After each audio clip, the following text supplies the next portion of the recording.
can supply chain leaders adapt to the compression of the decision cycle? Nick Banich is Chief Revenue Officer for North America with Miebach Consulting. Hello, Nick. Hey, Bob, how are you? Good. So things are getting faster and faster all the time. In what way is the supply chain decision cycle being compressed today? What kinds of decisions are involved? Well, I think our world, everybody's world, has been significantly shifted into volatility, uncertainty, ambiguity, in all aspects. And, especially as, over the past couple of decades, as our supply chains became more global, as they became lengthened, in ways that all of us didn't fully appreciate until the pandemic hit and just started understanding really what risk and contingency planning was. Yeah.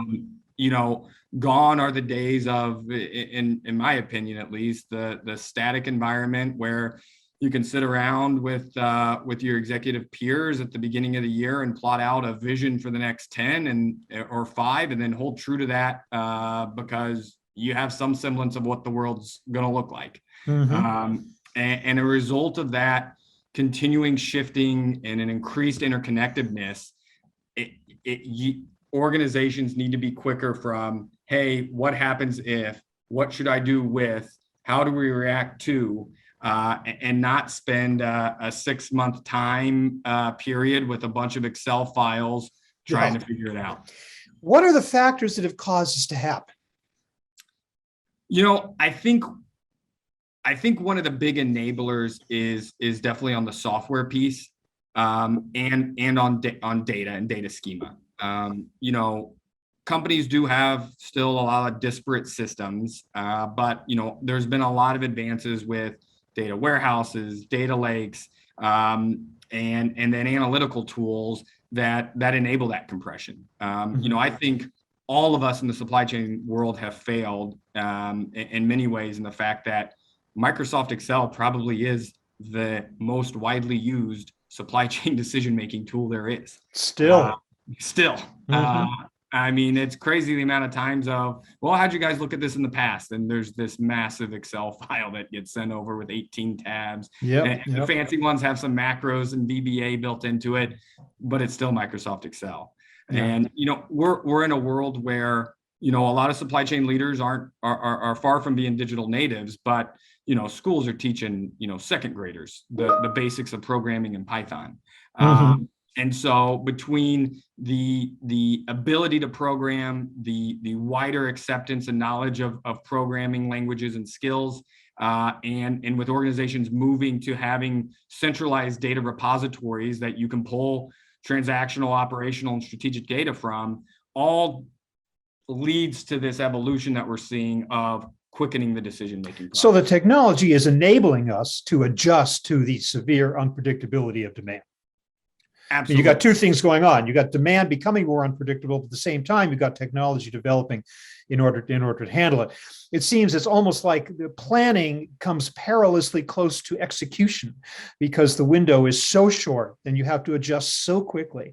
It's almost like planning goes out the window, as you say, in just a few months. So that's just a reality. Right.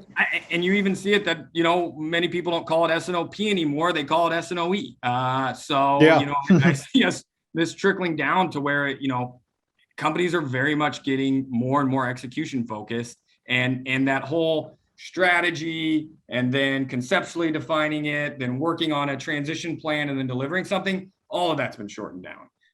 Time from I have a problem, I need to fix it, it has been compressed monumentally. Well, fine if you can develop an internal capability to respond to this ever-changing demand, but you need to look upwards to your supply chain partners. They have to be able to cooperate and collaborate with you as well. So how good a job are companies doing in bringing in all of their supply chain partners to, as one entity, respond to these quick changes in the market? I think the one entity remark is an interesting one because the market has been flooded with analytical tools, visualization tools, data warehousing platforms. So, there is a whole amalgamation of different platforms and softwares and service providers out there that can support with this. And I think that just shows that there is opportunity there. The market sees it. Organizations are reacting to that and starting the evolution of this. But there is a number of ways to go about, doing that. There's certainly large platforms of supply chain decision-making tools. There are organizations that build their own Python simulators and optimizers and bolt on a front-end user interface to that, or leverage Power BI or Tableau to do the visualization. So it's a market that has a lot of players.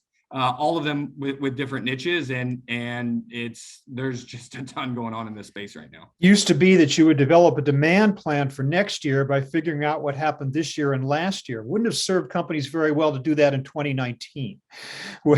So does historical demand just go out the window as a consideration for demand planning now? I wouldn't say it goes out the window. There's a time and a place, and for certain products, certain channels, there's patterns and behaviors, there's correlations and causations that can be seen. But I would argue, if you're not looking at predictive prescriptive analytics, leveraging, simulation to, incorporate what all has changed and battle test how those things have changed and what the effect will be, you're falling behind the 8 ball rather quickly. But how do you get your supply chain partners involved in this initiative? I mean, everybody jealously guards their demand plans or supply plans or inventories, things like that. It just seems difficult, and a supplier is serving more than one customer. How do you reach upstream and get everybody to engage in this single version of truth that everyone's talking about these days? Yeah, there's 6 sides to every story, right? So a single version of truth is always hard to land on. These things, it's easy when an organization kicks off a digitalization initiative. They get very focused on what's the technology stack going to be, what's our user interface going to look like, what are the user requirements for the software. And these programs are as much about change management as anything. Yeah. Whether you pick Tableau or Power BI, that is not going to define the success or failure of the outputs of the planning platform or the application that you develop. It comes down to the people element. So, and that gets significantly harder once you start moving outside of your silo within your organization to cross-function within that's a heavy lift. Hard enough internally, isn't it? Now start going outside the organization. You're in Nepal looking up at Mount Everest at times if you don't have the right change management approach to it. Yeah. Well, as long as you brought up the people side of the equation, how about the kind of severe shortage or talent gap that we're facing right now in terms of supply chain professionals? Is that exacerbating the problem? Absolutely. It is absolutely exacerbating the problem. And I think what that enables as well is provides an impetus for change. You can't have 50 analysts onshore, nearshore, offshore cranking out a control tower for you, right? People are very valuable. People are the most valuable resource in an organization. And giving people a sense of purpose, getting them tied into loyalty. People are talking about the great resignation that's going on right now with headcount, because it is easy to find a recruiter, find another job. My company's making me go into the office. I like working at home. It is easier than ever now with the pandemic to switch jobs. And it's really important that you're using, these digital tools, platforms, decision-making processes to automate things, to increase depth, increase capability, but that then allows you to give people a greater sense of purpose. They're not just moving numbers around and creating Excel spreadsheets for executives to look at. They're now intimately part of the solving of it, because we're not at a point where there's a supply chain Alexa where you can ask it, hey, what do I think my OEEs are going to be with this demand planning tool? And you're going to get something shot out at you right away, right? So there's not an easy button here. There's things to make it easier, but what that enables is for you to provide more worth and value and connectivity to the headcount that you have, because we are absolutely, there's just not enough qualified, good, experienced, hardworking headcount to go around right now. One of the phrases that's been tossed around a lot in recent years is kind of a way of trumpeting the advance of technology, is that information replaces inventory. And yet I think we found in this latest crisis with the pandemic that isn't necessarily true, that physical inventory is needed. So is it good to have inventory or bad to have inventory if you have to be agile enough to respond to sudden changes in the market? I think it's good. I think inventory can be both good and bad thing. Inventory can be good when you've planned for a contingency, you've done the predictive and prescriptive analytics, so you have a purpose and a reason to have that inventory. Mm-hmm. If you're using inventory to hide problems, and I think this is where a lot of people got caught during the pandemic. They had issues, they had root cause issues in their planning, in their execution, in their strategy, but inventory always solved that. Well, all of a sudden, port delays, shipping delays, containers not available, supplier shut down, owned facilities shut down. If that inventory was the source of you problem solving and not addressing a root cause, that 100% got exposed over the past year and a half. And I think the companies that are setting themselves up for the best advantage for market capture, for success, however they measure that, are the ones that have used this time period as almost like a trial period. Hey, inventories were down. Hey, velocity was up. Hey, channels shifted. Now, as we move back to a new normal at some point, once we get away from Delta and Delta Plus and Lambda, Gamma, and whatever Greek alphabet's coming, those companies that have seen this as a purview of what's to come if they don't solve root causes and use the kind of return to normal as we come back out of that curve and use that to say, okay, shipping times are going to increase eventually. Container costs are going to go down. I'm not going to have to worry about firefighting facilities closed down because they're in a hot spot. If you just go back to your old way of operating because the stress is gone, 3, 4, 5 years from now, or the next big event that happens, you're going to get caught again. Those mature companies are the ones that use this as almost like a crystal ball where it did expose root cause issues, and they're addressing that now to succeed in the future. Yeah. Hey, Nick, I want to thank you so much for talking to me about this crucial issue of the compression of the supply chain decision cycle and some possible solutions going forward as to how companies might deal with it. I want to turn now to a discussion about Miebach Consulting specifically. Tell me a little bit about the company, how long it's been around and kind of what's its niche and expertise and how it's serving customers today in these crucial times. Yeah, so we've been around almost 50 years. We were started in 1973 when there was a disruption in supply chain. Automation started becoming a topic in the distribution environment in Central Europe.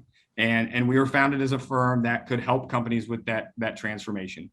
What types of automation make sense? Does it make sense? What's the right sizing of it? And over the course of nearly 5 decades, we've grown to a full end-to-end supply chain boutique consultancy.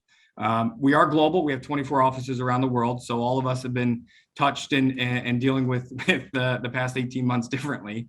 But one of the big things coming out of it is we saw an increase in this compression of the decision cycle, and we have created a business unit that was part of our supply chain strategy group originally that is focused on digital transformation and helping companies get away from ad hoc, Excel, non-repetitive, non-sustainable type decision making and leveraging automation, combining that with good partnerships, good change management practices and programs to support them on this journey of how do I go quicker from question to answer? How can I have over the horizon capability of what might come if certain assumptions or inputs or variables in my business or my supplier base do change? So it's been a major focus of ours. We really saw it in about this time last year as, okay, the initial kind of what's going on with the world relaxed. And companies started seeing how do we address these issues. This work has absolutely exploded within our organization. Interesting that digitization becomes so important that you devote an entire effort within the company to it. That's got to be like top of mind for companies today. It's I would say get around the kind of tactical issues with not able to get containers and spending $25,000, $30,000 for a container load and get into the more structural things that have been exposed. This is absolutely the largest topic. And it's also interesting to see how a 50-year-old company can keep pace with the changes and the changing needs of its client base. So Nick Banich of Miebach Consulting, first of all, thank you so much again for talking about the compression of the decision cycle and something about Miebach Consulting itself. I want to thank you very much for being with me. Appreciate it. Thank you, Bob. Have a good one. Too.